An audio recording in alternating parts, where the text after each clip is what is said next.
ყველაზე შემაწწუნებელი ნამდვილი დანაშაულის შემთხვევები იქიწყება, სადაც გონია რომ ისინი მთავრდება. თავდაპირველად მიყვები მოწესრიგებულ ქრონოლოგიას, აშკარა ეჭვმიტანილს ან ნათელ მოტივს, მაგრამ შემდეგ ამბავი მოულოდნელად იცვლება და ფარული საშინელებები იჩენს თავს. ნომერი 10. 2006 წელი იყო, როდესაც Carolyn Watsoni და Julian Buchwaldi ერთმანეთი თავდავიწყებით შეუყვარდათ. 2 წელი იყო გასული და ისინი უკვე ქორწინებას გეგმავდნენ. 2008 წლის დასაწყისში წყვილმა უკვე ისაუბრა თავიანთი ეკლესიის ადგილობრივ პასტორთან, იმავე ეკლესიაში, რომელმაც ისინი გააცნო ერთმანეთს. მათ გადაწყვეტილი ჰქონდათ მთელი დარჩენილი ცხოვრება ერთად გაეტარებინათ. იმ დროს Carolyn ავსტრალიის ჩერჩილში ცხოვრობდა, სულ რამდენიმე კილომეტრში ჯულიანის პატარა ქალაქ ბაჯერისგან. სწორედ ამ ქალაქიდან გაემგზავრა ჯულიანი 2008 წლის 4 მარტის დილას, რათა თავისი შეყვარებული პაემანზე წაეყვანა. მათ პიკნიკზე სადილობა ჰქონდათ დაგეგმილი, რასაც ხშირად აკეთებდნენ. Carolyn-ის აყვანის შემდეგ წყვილი ჯულიანის მშობლების 1200 აკრის ფერმაში წავიდა, სადაც გამგზავრებისთვის საჭმელი და საჭირო ნივთები აიღეს. ახალგაზრდა კაცმა დედას უთხრა, რომ ისინი 3 საათზე დაბრუნდებოდნენ. ის ადგილი, სადაც ისინი მიდიოდნენ, საკუთრებაზე ჩანჩქერთან მდებარეობდა. მანამდე სანამ ისინი ცხოველის გვამს გადააწყდებოდნენ, იმ ადგილამდე მგზავრობა მშვიდად მიმდინარეობდა. ჯულიანი დაინტერესდა და მოიხიბლა ამ სანახაობით. მანქანა გააჩერა და თავის შეყვარებულს უთხრა, რომ დიდხანს არ გაჩერდებოდა. თუმცა რამდენიმე წუთი გავიდა, რამაც Carolyn დააფიქრა. მანქანიდან გადმოსულიყო და ჯულიანს გაჰყოლოდა, რათა დარწმუნებულიყო, რომ ყველაფერი რიგზე იყო. სანამ ამ გადაწყვეტილებას საბოლოოდ მიიღებდა, ახალგაზრდა ქალმა უკანა ხედვის სარკეში ჩაიხედა და დაინახა უცნობი შავებში ჩაცმული და ბალაკლავაში დაფარული ფიგურა, რომელიც მგზავრის კარისკენ მიიწევდა. Carolyn-მა ვერ მოასწრო რეაგირება და უცნობა მანქანიდან გამოათრია. პირი სკოჩით აუგრა და ხელფეხი შეუგრა, სანამ მანქანის უკანა სავარძელზე გადააგდებდა. რამდენიმე საათი გავიდა, სანამ მანქანა საბოლოოდ გაჩერდებოდა და მსხვერპლს გარეთ გამოათრევდნენ და მიწაზე დააგდებდნენ. ფერმაში ჯულიანის მშობლებს ნერვიულობა დაეწყვათ. მათი შვილის და მისი შეყვარებულის არ ყოფნა უჩვეულო იყო. ბოლოს ჯულიანის დედამ სახლთან მისასვლო გზაზე ბოლთის ცემა დაიწყო. იმ დღის ბოლოს მან ჯიშკაში რაღაც გაჭედილი შენიშნა.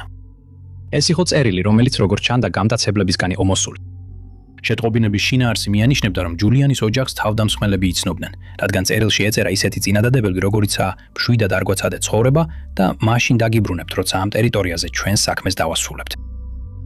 ბარათში გამოყენებული იყო მუქარები, რათა ოჯახი შეეშინებინათ და პოლიციასთან არ დაეკონტაქტებინათ და მათ მართლაც არ დაუკავშირდნენ. მომდევნო რამდენიმე საათის განმავლობაში ჩატარდა ფართომასშტაბიანი ძებნა, მაგრამ დაკარგული წყვილის კვალს ვერ მიაგნეს. მხოლოდ 1 კვირის შემდეგ მიიღო პოლიციამ რაიმე ინფორმაცია. Carolyn და Julian იპოვეს ბაჯერისგან თითქმის 200 კილომეტრის მოშორებით. ისინი შემთხვევით აღმოჩნდნენ გზაზე ალპური ეროვნული პარკის მახლობლად. ისინი ცუდ მდგომარეობაში იყვნენ, მზის დამთრობით, ბუშტუკებითა და სილურჯეებით, მაგრამ მთავარია რომ ცოცხლები იყვნენ. ორივე პოლიციის განყოფილებაში გადაიყვანეს დაკითხვაზე, სადაც Carolyn-მა მოყვა რა მოხდა. როგორ გამოათრიეს მანქანიდან, დააბეს, თვალები აუხვიეს და წებოვანი ლენტით დააფიქსირეს. ის მხოლოდ მისმა პარტნიორმა ჯულიანმა გაათავისუფლა, რომელმაც თქვა, რომ თოკებიდან თავი დაიხსნა და თავდამსხმელებს შეებრძოლა, რომლებიც მისი თქმით სატანისტური კულტის წევრები იყვნენ. შემდეგი 6 წლის განმავლობაში ისინი ბუნებაში იცხოვრებდნენ იმ მცირე მარაგით, რაც თან ჰქონდათ წაგებული. დეტექტივები იმ ადგილას მივიდნენ, საიდანაც ცხვილი გაიდაცეს და რამდენიმე მნიშვნელოვანი მტკიცებულება აღმოაჩინეს. ნიჩაბი, თოკი, ტანსაცმელი და წებოვანი ლენტი. მაგრამ ამ მტკიცებულებების ანალიზისას გამომძიებლებმა რაღაც უცნაური აღმოაჩინეს. ეს ყველაფერი Julian Buchwald's ეკუთვნოდა. სწორედ ამ ეტაპზე გადაცების, სექტებისა და ქორწინების ისტორიას ფარდა ეხადა. კითხვის ზეწოლის ქვეშ სავარაუდო მსხვერპლმა გამოავლინა, რომ არც ერთი მათგანი რეალურ საფრთხეში არ ყოფილა. სინამდვილეში სწორედ ჯულიანი იყო გადაცების უკამდგომი პირი. ეს იყო ჭკვიანური ხრიდი, აუხსნა მან, რათა თავისი შეყვარებული მოეხიბლა და დაეძალა, რომ მალე დაქორწინებულიყვნენ, თავი გმირად წარმოეჩინა. მიუხედავად იმისა, რომ ქორწინებას გეგმავდნენ, Carolyn-მა დაჟინებით მოითხოვა, დაეცადათ, რადგან სურდა სწავლა დაესრულებინა. ჯულიანი დამოკიდებული იყო ძლიერი ემოციებით სავსე გარემოზე, რათა მათი ურთიერთობა ინტიმურ კავშირამდე მიიყვანა. 2009 წლის აგვისტოში Julian Buchwaldi დამნაშავეცნეს გადაცებაში და მიუსაჯეს 7 წელი და 3 თვე, დამატებით 6 თვე კი მართლმსაჯულებისთვის თავის არიდების მცდელობისთვის. ნომერი 9. 1997 წლის 12 დეკემბერი იყო, როდესაც 6 კაცი შეიკრიბა დამბარის დაცული ობიექტის გარეთ, მატეუს ქუჩაზე, ლოს-ანჯელესში, კალიფორნიაში. მათ ეცვათ გამორჩეული ტანსაცმელი, ეგეთად სათხილამურო ნირბები და ხელში ეკავათ მძიმე ცეცხლსასროლი იარაღი. ისინი შენობაში შევიდნენ უმეტესობა უსაფრთხოების კამერების აცილებით და თანამშრომლების სასადილოში დაელოდნენ. მათ იცოდნენ, რომ დაცვა დაახლოებით 12:30-ზე იქ სადილზე მივიდოდა. რაც მძარცველებს საშუალებას მისცემდა, ჩასაფრებოდნენ მათ განგაშის გარეშე. ეს იყო პარასკევი, რაც ნიშნავდა, რომ საცავი, სადაც დიდი რაოდენობით ნაღდი ფული ინახებოდა, ღია იქნებოდა და ეს მძარცველებს საშუალებას მისცემდა სწრაფად გადაეტანათ დიდი თანხა. 6 ქურდმა 2 მცველი დაამარცხა და ძლიერი წებოვანი ლენტით დააბა ისინი. ამ ძიმე სიტუაციის განმავლობაში არც ერთი გასროლა არ განხორციელებულა, რაც განზრახ გაკეთებული იყო, რათა მძარცველებს ყურადღება არ მიექციათ. შემდეგი 30 წუთის განმავლობაში ჯგუფი სისტემატურად ტვირთალდა გარეთ გაჩერებულ U-Haul-ის სატვირთოს და ბოლოს მათ თითქმის 19 მილიონი დოლარი დააგროვეს, რაც დღევანდელი ღირებულებით დაახლოებით 40 მილიონი დოლარია. ნიღბიანმა მამაკაცებმა გაცევა მოახერხეს, რაც ასაშეშის ისტორიაში ყველაზე მასშტაბური ნაღდი ფულის ძარცვა იყო. მანამ სანამ 2024 წლის აღდგომის კვირას მომხდარმა ძარცვამ ეს ტიტული არ წაართვა. მათ არ დატოვეს არანაირი მტკიცებულება და არც მსხვერპლი, რის გამოც ეს შემთხვევა კრიმინალურ შედევრად მიიჩნიეს. დანბარის თანამშრომლებიც ისეთივე გაურკვევლობაში იყვნენ, როგორც ყველა დანარჩენი. არ ჰქონდათ წარმოდგენა, ვინ შეიძლებოდა ყოფილიყო ასეთი პროფესიონალიზმისა და დაგეგმვის უკან. მხოლოდ 2 წლის შემდეგ გაიხსნება ერთ-ერთი ყველაზე ცნობილი ძარცვა და მთავარი დამნაშავე ისეთი ადამიანი აღმოჩნდება, ვისგანაც ამას თითქმის არავინ ელოდა. როდესაც ერთი შეუმჩნეველი მამაკაცი უძრავი ქონების აგენტს ფულის შეკვრა გადასცა, რომელიც ჯერ კიდევ ბანკის ქაღალდის ლენტით იყო შეკრული, მან მოვლენათა ჯაჭვია ამოქმედა, რომ ამაც 6-ვე მძარცველის მსჯავრდებასა და მოულოდნელი ორგანიზატორის გამოვლენამდე მიიყვანა. Eugene Lamar Hilly დააკავეს მას შემდეგ, რაც აგენტმა პოლიციას მიმართა. მან დანაშაული მაშინვე აღიარა და დანარჩენი მძარცველებიც დაასახელა. მათ შორის იყო კომპტონში დაბადებული ალენ პეისი მესამე, დუნბარის ჯავშანდაცული ობიექტის ყოფილი თანამშრომელი. შემდგომი გამოძიებით გაირკვა, რომ ძარცვამდე ცოტა ხნით ადრე პეისი იქიდან გაათავისუფლეს. სამუშაოდან წასვლამდე კი მან დაათვალიერა და დააფიქსირა ყველა სუსტი წერტილი, სართულის გეგმები, ყოველდღიური რუტინა და ყველა კამერის მდებარეობა. შემდეგ მან დაუკავშირდა და გადაიბირა თავისი 5 ბავშვობის მეგობარი. მიაწოდა მათ ყველაფერი, რაც მასშტაბური ძარცვის განსახორციელებლად ჭირდებოდათ. ძარცვის ღამეს 6-კაციანი ჯგუფი შეიკრიბა ერთ-ერთ სახლში წვეულებაზე, სადაც ალიბის შექმნას აპირებდნენ. ბანკში მისვლისას პეისმა გამოაჩინა თავისი გასაღებები, რომლებიც ჯერ კიდევ მის ხელში იყო, რაც მძარცველებს შენობაში შესვლის საშუალებას აძლევდა. მან დაათვალიერა უსაფრთხოების კამერების მუშაობის დრო და განსაზღვრა, როგორ შეიძლებოდა თითოეულის ფრთხილად აცილება. თოდესაც ყველაფერი დასრულდა, საბოლოო გარანტიისთვის სპეისი კამერებიდან ყველა ჩანწერ მოწყობილობას ამოიღებდა და შემდეგ ისინი ერთად დაბრუნდნენ სახლის წვეულებაზე, რათა ალიბი გაემყარებინათ. ნომერი 8. 1995 წლის 19 აპრილს აფეთქების ხმა გაისმა ოკლაჰომა სიტის ცენტრში, სადაც ალფრედ პი მურახის ფედერალური შენობა იდგა. ფედერალური მთავრობის კომპლექსში განთავსებული იყო სოციალური უზრუნველყოფის ადმინისტრაცია, აშშ-ს საცხოვრებელი დეპარტამენტი, შეერთებული შტატების საიდუმლო სამსახურის ოფისები და კიდევ მრავალი ცენტრი. მისი დანიშნულება იმას ნიშნავდა, რომ შენობა თითქმის ყოველთვის სავსე იყო სიცოცხლით. ეს სიცოცხლეები დაინგრეოდა, როცა შენობის შიგნიდან მომხდარმა აფეთქებამ მისი კედლები შეარყია და მისი მესამედი გაანადგურა. გამოძიებამ მალე გამოავლინა, რომ ეს შემთხვევა განზრახ თავდასხმა იყო, მაგრამ ვინ იდგა ამის უკან, ჯერ კიდევ არავინ იცოდა. მალე შემთხვევის შემდეგ სამაშველო პერსონალი ნანგრევებში თხას შეუდგა, რათა გადარჩენილები და დაღუპულები გამოევლინა. მაშველებმა ნანგრევებიდან 684 დაშავებული და თითქმის 200 ცხედარი ამოიყვანეს. ოკლაჰომა სიტის თავდასხმა გახდა ყველაზე მომაკვდინებელი შიდა ტერორისტული აქტი აშშ-ის მთავრობის წინააღმდეგ ქვეყნის ისტორიაში. მას შემდეგ, რაც მიმდინარეობდა ოპერაციები აფეთქების მსხვერპლთა გადასარჩენად, ნანგრევების გასაწმენდად და დამნაშავეების საპონელად, ქალაქის მეორე მხარეს პატრულში მყოფი ჩარლი ჰენგერი თავის ჩვეულებრივ მოვალეობას ასრულებდა, როცა ეს ზარი მიიღო. ის გაგზავნეს ფედერალურ შენობაში, რათა დახმარებოდა სამაშველო ოპერაციაში, თუმცა თითქმის მაშინვე გააუქმეს მისი გამოძახება და უთხრეს, რომ დარჩენილიყო ადგილზე და გაეგრძელებინა თავისი ჩვეულებრივი საქმიანობა. იმ ზარიდან მალე ჩარლი შენიშნავდა ყვითელ მერგურის, რომელსაც როგორც ჩანდა, რეგისტრაციის ნიშანი აკლდა. მან გააჩერა მანქანა და მიუხედავად იმისა, რომ ეს იყო ჩვეულებრივი საგზაო შეჩერება რეგისტრაციის ნიშნის არ ქონის გამო, ჩარლის მაინც არ ასვენებდა შეგრძნება, რომ რაღაც რიგზე არ იყო. მერგურისკენ მისვლის ნაცვლად მან უკან დაიხია და მძღოლს სთხოვა მანქანიდან გადმოსულიყო. თიმოთი მაგვეი, სპარსეთის ორი ომის ვეტერანი, გადმოვიდა მანქანიდან და მაშინვე აცნობა, რომ იარაღი ჰქონდა, რაც ჩარლიმ მის პიჯაკში დამალული შენიშნა. მაგვეიმ ასევე გააფრთხილა ოფიცერი, რომ ცეცხლსასროლი იარაღი დატენილი იყო. პატრულმა მაგვეი ხელბორკილებით დააკავა და ჩაატარა სტანდარტული ჩხრეკა, რის შედეგადაც აღმოაჩინა სათადარიგო მჭიდი, გალესილი დანა, სავიზიტო ბარათი, რომლის უკანა მხარეს ჩანაწერი იყო გაკეთებული და 0.45 კალიბრის გლოკი, ბლეკ თალონის ვაზნებით დატენილი. ჩარლონ კაცი ციხეში გადაიყვანა დამალული იარაღის ტარების ბრალდებით. Alfred P. Muras ფედერალურ შენობაში FBI-მ აღმოაჩინა გაქირავებული სატვირთო მანქანა, რომელიც Junction City-დან, კანზასიდან იყო ნაქირავები. გამომძიებლებმა გაქირავების სააგენტოს დაუკავშირდნენ და პოლიციის მხატვარმა შეადგინა პორტრეტი კაცის, რომელიც სახელად რობერტ კლინგი წადგა, სატვირთო მანქანის სავარაუდო დამქირავებლის. ეს პორტრეტი რამდენიმე ადამიანს აჩვენეს, რომლებმაც რობერტ კლინგი ტიმოთი მაკვეი დამოიცნეს. ეს იგივე ტიმოთი მაკვეი იყო, რომელსაც ტრუპერი ჩარლი ჰენგერი 2 დღით ადრე დააკავა და დააპატიმრა. FBI-ის მთავარი ეჭვმიტანილი ამ ძალადობრივ თავდასხმაში მოულოდნელად უკეთ ციხეში იყო, ჩვეულებრივი საგზაო შემოწმების შედეგად.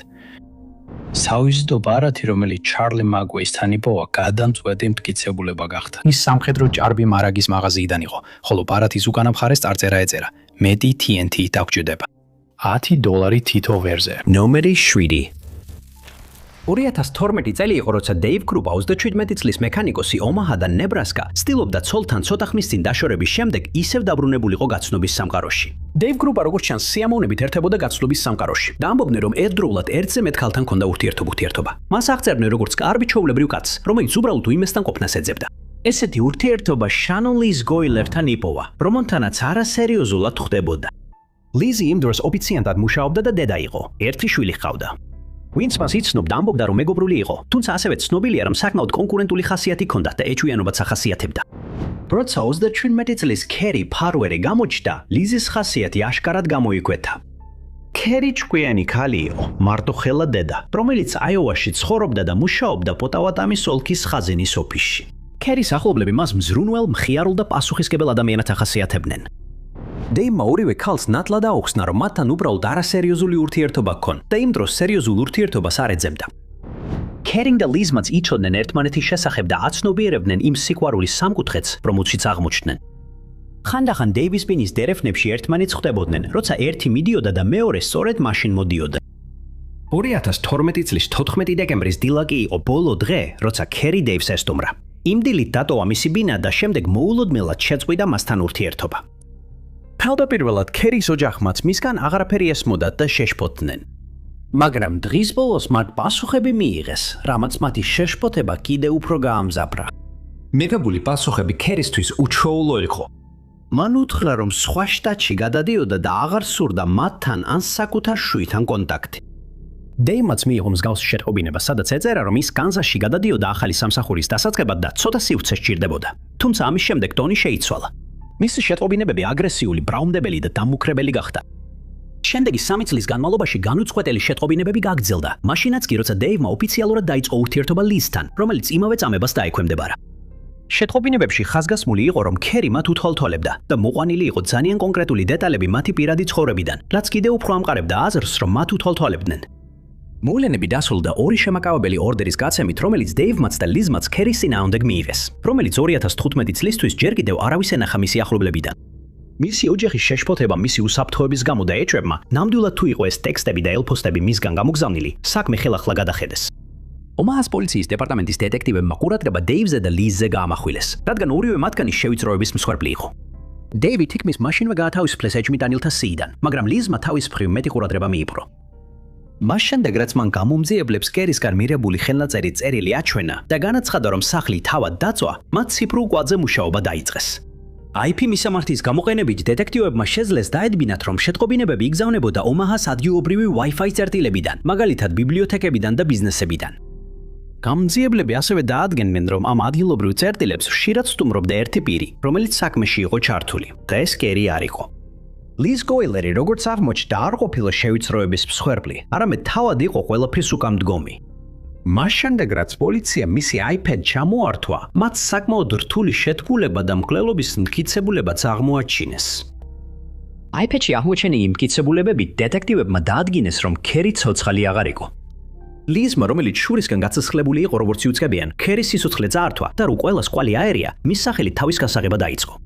დაკავებისა და დაგითხვის შემდეგ ქალმა ყველაფერი აღიარა და განაცხადა, რომ ეს ქმედება დეივის დასაცავად ჩაიდინა ქერისგან, რომელსაც მან ბოროტი უწოდა.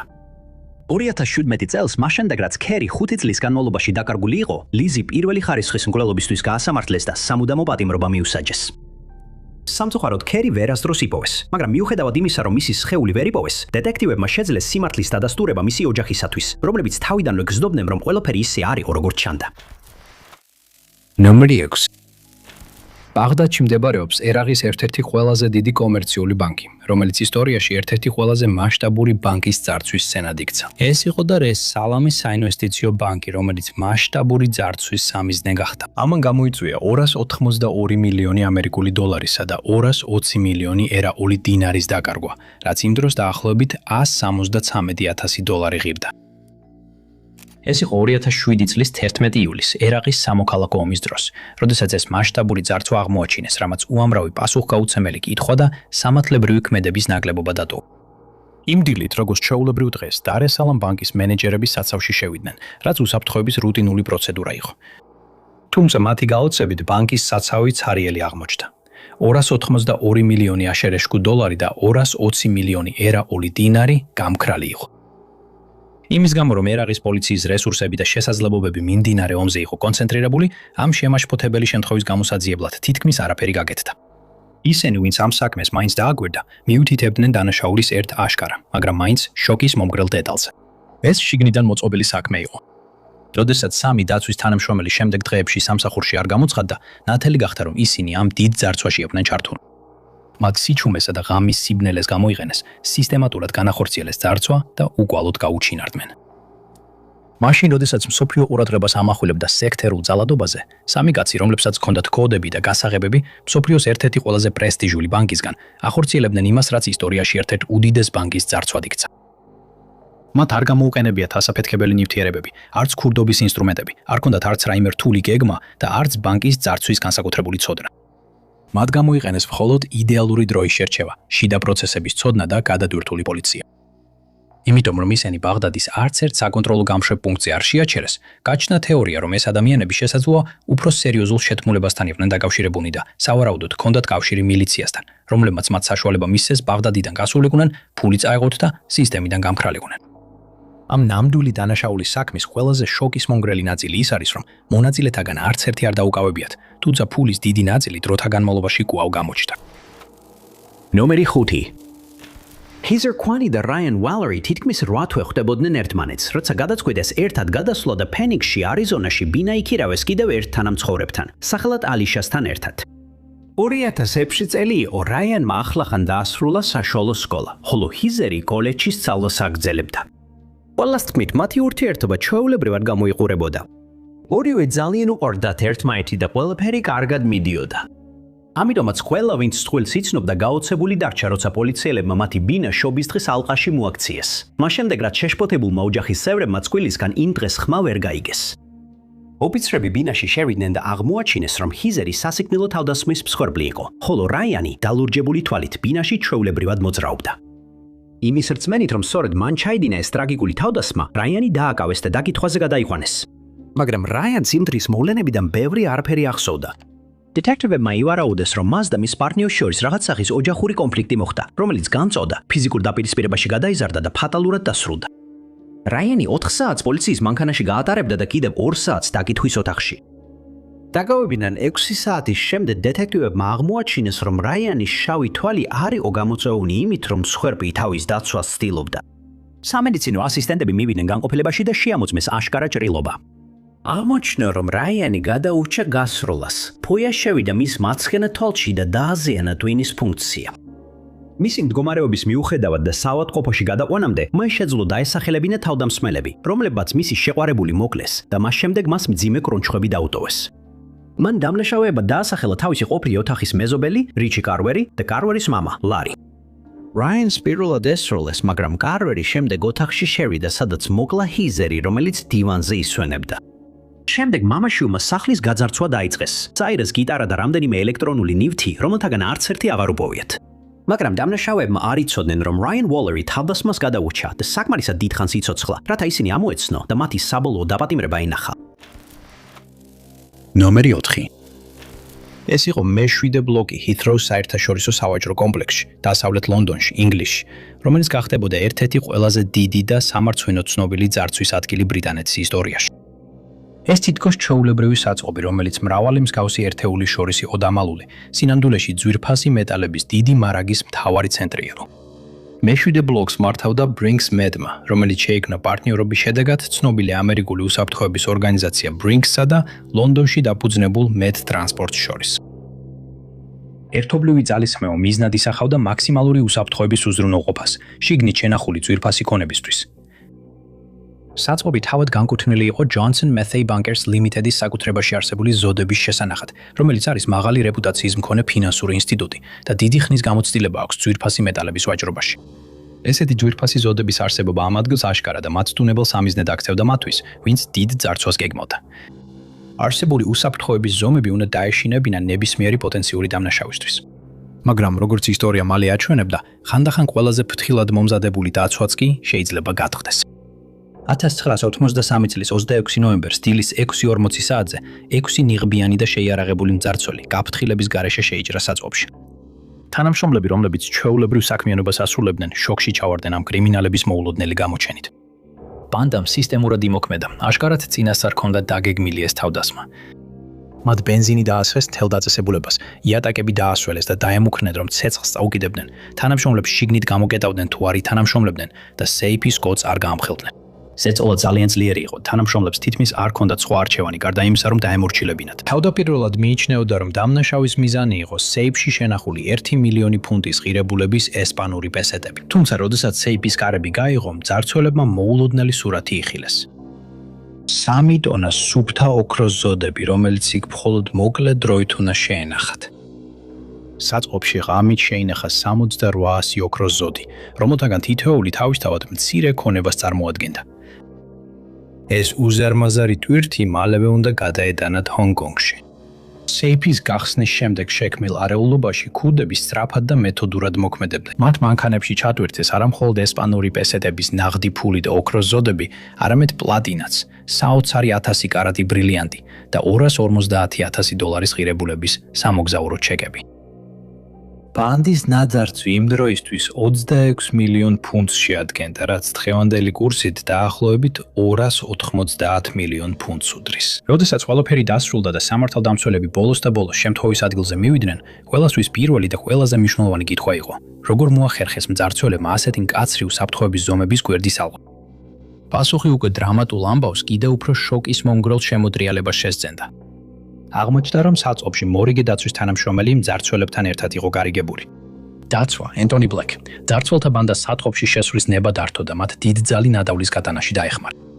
სხვა თანამშრომლებს ასეთი ღალატი არასდროს წარმოედგინათ. მათი აზრით, ბლეკი უბრალოდ კიდევ ერთი დაცვის თანამშრომელი იყო. მაგრამ იმ ერთ-ერთი ყველაზე დიდი ძარცვის დროს, რომელიც ბრიტანეთის ისტორიაში მოხდა, ბლეკის როლმა მას ძარცვისთვის 6 წლით თავისუფლების აღკვეთა მოუტანა. ნომერი 3. საავადმყოფოებსა და სამედიცინო ცენტრებში პაციენტების გარდაცვალება უჩვეულო არ ითვლება. დიაგნოზი შეიძლება სასიკვდილო იყოს, ჭრილობები მძიმე და ზოგჯერ ოპერაციებიც არასწორად მიმდინარეობს. როდესაც მძიმე ავადმყოფები ამ საავადმყოფოებში გარდაიცვლებიან, ამას ხშირად ბუნებრივ მოვლენად მიიჩნევენ, განსაკუთრებით მაშინ, როცა საწინააღმდეგოს დამადასტურებელი მტკიცებულება არ არსებობს. თუმცა 1988-დან 2003 წლამდე ნიუ-ჯერსისა და პენსილვანიის სამედიცინო ცენტრებში სიკვდილიანობის მაჩვენებელი იზრდებოდა. დაავადებებით გარდაცვლილი პაციენტების რაოდენობა მკვეთრად გაიზარდა, მათგან ზოგი უკვე გამოჯამთელების გზაზე იყო. გარდაცვალებებმა საავადმყოფოს პერსონალი დამწუხრებული და დაბნეული დატოვა, მაგრამ ჩანაწერები, სადაც მიზეზად ბუნებრივი მიზეზები იყო მითითებული, აჩვენებდა, რომ არაფერი უჩვეულო არ იყო. თუმცა მხოლოდ რამდენიმე ადამიანი ფიქრობდა, რომ რაღაც უფრო ბნელი ხდებოდა. ეს შეშფოთებები 2003 წელს სომერსეტის სამედიცინო ცენტრში პიკს მიაღწია. აქ ახლახან დაიწყო მუშაობა მედდამ სახელად ჩარლზ კალენმა. ის ამ სფეროში დაახლოებით 16 წელი მუშაობდა და 9 სხვადასხვა საავადმყოფოში ჰქონდა ნამუშევარი. ის ახლახან გაათავისუფლეს წმინდა გულის საავადმყოფოდან და გადავიდა სომერსეტის ოლქში, სადაც სამედიცინო ცენტრში მიიღეს სამუშაოდ.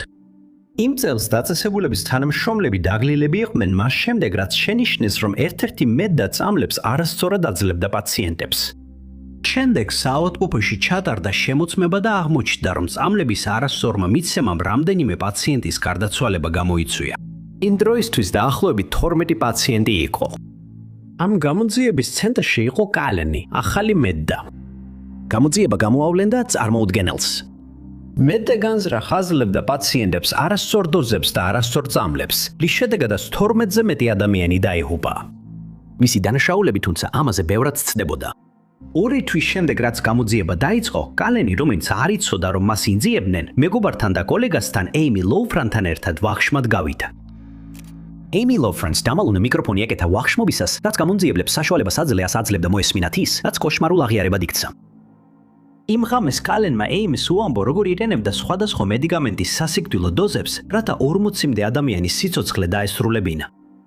ის 9 სამედიცინო დაწესებულება, სადაც მან ადრე იმუშავა, პენსილვანიასა და ნიუ-იორკში იყო განთავსებული და ყველა მათგანში ბოლო რამდენიმე წლის განმავლობაში აუხსნელი ზრდა დაფიქსირდა სიკვდილიანობის მაჩვენებელში. ამ საავადმყოფოებისთვის უცნობი იყო, რომ სწორედ მათი თანამშრომელი გახდა მოულოდნელი ზრდის მთავარი მიზეზი. კალენი დააკავეს და მან თავი დამნაშავედ ცნო პირველი ხარისხის 29 მკვლელობასა და 5 მკვლელობის მცდელობაში. თუმცა მკვლევარები მიიჩნევენ, რომ ექთანი პასუხისმგებელია 403-მდე შემთხვევაზე, რომელთა უმეტესობის დადასტურებაც შეუძლებელი ლია სამედიცინო ჩანაწერების ნაკლებობის გამო. ნომერი 2. 1994 წლის 11 აპრილს პოლიცია გამოიძახეს ჩინეთის ჰუბეის პროვინციის ლუჩონგის სოფელში მდებარე ტბასთან. მოსახლეობამ შენიშნა წყალში მცურავი ფიგურა. პოლიციელებმა დაასკვნეს, რომ ეს იყო გარდაცვლილი ადამიანის სხედარი. სხედარი წყლიდან ამოიღეს და დაადგინეს, რომ ის ქალს ეკუთვნოდა. მას ეცვა ყვითელი მატყლის ჟილეტი, ზაფრანისფერი პერანგი, შავი ლეგინსი, ლურჯი შორტები და მუქი იისფერი ფეხსაცმელი. დაახლოებით 30 წლის იქნებოდა. აუტოპსია მაჩვენა, რომ უცნობი ქალი ძალადობის მსხვერპლი იყო და მის სხეულზე რამდენიმე ჭრილობა აღმოაჩინეს. მისი გარდაცვალება სავარაუდოდ 2 თვის წინ მოხდა. ქალის იდენტიფიცირების იმედით პოლიციამ რამდენიმე სოფელში შეტყობინება გააგზავნა და დაუკავშირდა იმ ცხოვრებლებს, რომლებმაც ქალი ნათესავების დაკარგვის შესახებ განაცხადეს. დიდი დრო არ გასულა, რომ ერთმა ქალმა გამოეხმაურა. მან განაცხადა, რომ თავისი ქალიშვილი ჟანგ ზაიუ დაკარგულად გამოაცხადა მას შემდეგ, რაც დიდი ხნის განმავლობაში ვერ დაუკავშირდა. მათ ახსნეს, რომ ჟანგი იმ წლის იანვრის ბოლოს გაუჩინარდა. ის 29 წლის იყო და დაახლოებით 115 სანტიმეტრის სიმაღლის. მისი ოჯახი მას აღწერდა, როგორც მრგვალი სახის, მოკლე თმისა და აწეული ცხვირის მქონე ქალს, ასევე ის მოდურად ეცვა. აღწერა, როგორც ჩანს, ემთხვეოდა უცნობი ნეშტის მახასიათებლებს, რამაც პოლიციას დაასკვნევინა, რომ მათ მიერ ნაპოვნი სხეული მართლაც დაკარგულ ჟანგ ძიუს ეკუთვნოდა. ამ ეტაპიდან გაუნძიებლები ჟანგის მეუღლესთან მივიდნენ, რომლის სახელია შაო ზაიუ. მისი თქმით, ჟანგი ფსიქიკური დაავადებით რიდანჯებოდა, რაც გამოწვეული იყო მისი ძალიან სტრესული და დაუფასებელი სამუშაოთი. მისი თქმით, მათ შორის კამათი მოხდა და ამის შემდეგ ჟანგი სახლიდან გაიქცა. თუმცა დეტექტივებმა შაოს არ დაუჯერეს, რომელიც რამდენჯერმე უარყოფდა ცოლის გარდაცვალებაში მონაწილეობას. მან ისიც კი განაცხადა, რომ სხეული არასწორად იყო იდენტიფიცირებული და ამტკიცებდა, რომ ჟანგი ჯერ კიდევ ცოცხალია. შაო დააკავეს და დაუნდობლად დაგითხეს 10 დღის განმავლობაში, რა დროსაც მასზე ძლიერი ძალადობა განხორციელდა, რამაც საბოლოოდ აღიარება გამოიწვია. 4 განსხვავებული ისტორიის, ხანგრძლივი სასამართლო პროცესისა და სოფლის მოსახლეობის წერილების შემდეგ, რომლებიც ამტკიცებდნენ, რომ შაო აგრესიული ლოთი იყო, კაცს განაჩენი გამოუდანეს. 11 წლის განმავლობაში შაო პატიმრობაში დარჩა, როგორც მკვლელი მანიაკი. შემდეგ 2005 წლის მარტში მოულოდნელი მოხდა. ჟანგ ზაიუ, მსხვერპლი, რომელიც გარდაცვლილად დადასტურებული იყო, სოფელში გამოჩნდა. ქალმა ახსნა, რომ ფსიქიკური კრიზისის შემდეგ სახლიდან გაიქცა და მოგვიანებით შეხვდა კაცს შანდონგში, რომელთანაც დაქორწინდა და ვაჟი შეეძინა. მას სრულიად სხვა ცხოვრება დაიწყო, რომლის შესახებაც ლუჩანგში არავინ იცოდა. მისი მოულოდნელი დაბრუნება შაოს გათავისუფლებას გამოიწვევდა მას შემდეგ, რაც შაოს დანაშაულისთვის მიუსაჯეს, რომელიც რეალურად არ მომხდარა. მსხვერპლი ჯერ კიდევ ცოცხალი იყო, ასე რომ აშკარად ვერ იქნებოდა დამნაშავე ამ დანაშაულში. თუმცა ეს მოვლენა საბოლოოდ გამოიწვევდა არასწორად იდენტიფიცირებული სხეულის საქმის ხელახლა გახსნას, რომლის ვინაობაც კვლავ უცნობი იყო და რომლის დამნაშავეც ჯერ კიდევ არ დაუჯერიათ. ნომერი 1. დანია დადლოკი და კლარენს ჰიუზი ერთმანეთს რამდენიმე წლის განმავლობაში იცნობდნენ, სანამ დაქორწინდებოდნენ ნიუ-ორლიანში, სადაც ცხოვრობდნენ. და მას შემდეგ, რაც შვილი შეეძინათ, სამივე ტულსაში, ოკლაჰომაში გადავიდა და გააგრძელეს როგორც ჩანდა ჩვეულებრივი ცხოვრება. 1990 წლის აპრილის ერთ ჩვეულებრივ დღეს 20 წლის დანია თავის ყოველდღიურ რუტინას მისდევდა, როცა მოულოდნელად მძღოლი დაეჯახა. ის უგონ მდგომარეობაში იპოვეს გზის პირას მას შემდეგ, რაც მძღოლი შემთხვევის ადგილიდან მიიმალა. ის ოკლაჰომას სიტის საავადმყოფოში გადაიყვანეს, სადაც თავდაპირველად საქმე ჩვეულებრივ ავარია დასლედას გავდა, მაგრამ ყველაფერი გადაიზარდა რთულ შეთქმულების ქსელში, რადგან არც ტანია და არც კლარენსი ის არ აღმოჩნდნენ, ვინც ყველას ეგონა. სანამ პოლიცია ცდილობდა გაერკვია, ვინით გაავარია დასხლეთის უკან, ტანია მიღებული დაზიანებების შედეგად გარდაიცვალა, რის შემდეგაც პოლიციამ მოისმინა ეჭვები მისი კოლეგისგან, რომელსაც კლარენსის მიმართ რაღაც საეჭვო ეჩვენებოდა. ამ ეჭვებმა სამართალდამცავებს უბიძგა უფრო ყურადღებით დაგვირებოდნენ დაქვრივებულ ქმარს. მას შემდეგ, რაც ტანია ჰიუზი დაკრძალეს, მათ შენიშნეს, რომ კლარენსმა სად აეღო 2 სადაზღვეო პოლისის თანხა, რომლებიც სულ რამდენიმე თვის წინ იყო გაფორმებული მის სახელზე. ამ პროცესში მან 3 სოციალური უსაფრთხოების ნომერი გამოიყენა. 2 ნომერი კალბი არ მოჩნდა, ხოლო ერთი ეკუთვნოდა ძებნილ ფრანკლინ ფლოიდს. ფლოიდი ომს ჭარდებული დამნაშავე ჯორჯიიდან, რომელიც 1973 წლიდან იმალებოდა მას შემდეგ, რაც სადა ახალგაზრდა ქალის გატაცება ბენზინგასამართ სადგურზე. ჰიროუს გადახდის შემდეგ ის მას შემდეგ იმალებოდა, იყენებდა კალპირადობებს და არ იდედა თავს სამართალს. მალე დადასტურდა, რომ კლარენს ჰიუზის სინამდვილეში ფრანკლინ ფლოიდი იყო და FBI-ს სწრაფად ჩაერთო საქმეში. შემდეგი რამდენიმე თვის განმავლობაში გაუნძიებლები დეტალურად შეისწავლიდნენ დამნაშავის ცხოვრების ყველა ასპექტს და აღმოაჩენდნენ რაღაც მართლაც შემაძრწუნებელს. აღმოაჩინეს ტანიას ბავშვობის ფოტოები, რომლებიც 1970-იან წლებს მიეკუთვნებოდა და მათ უმეტესობაში ფრანკლინ ფლოიდი იყო გამოსახული, რომელიც მასზე მნიშვნელოვნად უფროსი იყო. მალე გაიგეს, რომ ტანია მისი ნამდვილი სახელიც არ იყო. მსხვერპლის სინამდვილეში სუზან მარი სავაკისი იყო, ქალიშვილი, რომელზეც დამნაშავე იყო დაქორწინებული. აღმოჩნდა, რომ ფლოიდმა სუზანი და მისი 3 და-ძმა მოიტაცა, მაშინ როცა მათი დედა ერთთვიან სასჯელს იხდიდა ციხეში. მან გაზარდა ბავშვები, რომლებიც შემდეგ თავიანთ გზაზე წავიდნენ, გარდა სუზანისა, რომელიც ფლოიდის კონტროლის ქვეშ დარჩა, მანამ სანამ საკმარისად არ გაიზარდა, რომ დაქორწინებული იყო. მან სუზანს აიძულა საშუალო სკოლაში შერონ მარშალის ფსევდონიმი გამოეყენებინა, ხოლო ტულსაში გადასვლის შემდეგ სახელი ტანია ტადლოკად შეუცვალა. ტანია იყო დაკარგული სუზან მარი სავაკისი, გატაცების მსხვერპლი. და მისი ქმარი ოის კაცი, რომელმაც ბავშვობაში გაიტაცა, ძებნილი დამნაშავე, რომელიც 2 თავდასხმაში, 2 გატაცებასა და 1 უგრალობაში იყო მსჯავრდებული. დიდი მადლობა, რომ უყურეთ. თუ მოგეწონათ ეს ვიდეო, აუცილებლად დააჭერეთ მოწონების ხილაკს. ასევე არ დაგავიწყოთ გამოიწეროთ არხი და დააჭიროთ შეტყობინების ზარს, რომ არ გამოტოვოთ ჩვენი მომავალი ვიდეოები.